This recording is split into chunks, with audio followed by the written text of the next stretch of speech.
Assalamualaikum dan salam sejahtera buat penonton Kisah Semasa TV. Pemuda UMNO sedia jadi Jabatan Muafakat Nasional 2.0.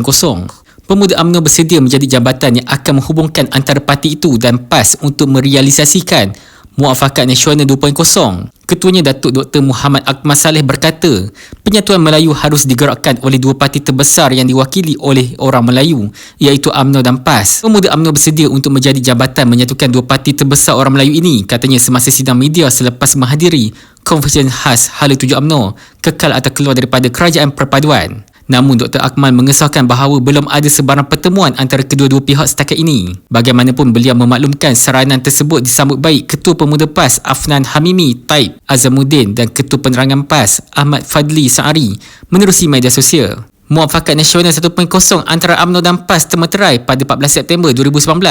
Namun tiada kesinambungan selepas PAS melaksanakan kerjasama politik dengan Parti Pribumi Bersatu Malaysia Bersatu menjelang pilihan raya utama PRU yang ke-15.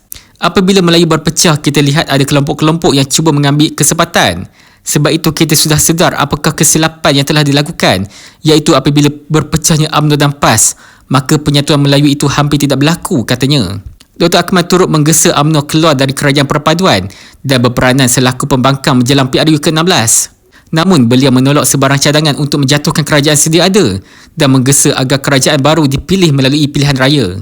Kerajaan yang ada ini teruskan. Kita minta UMNO untuk tarik diri daripada kerajaan menjadi pembangkang, bukan tarik diri jadi kerajaan. Jika rakyat rasakan UMNO berhak menjadi kerajaan, maka kita serahkan, katanya.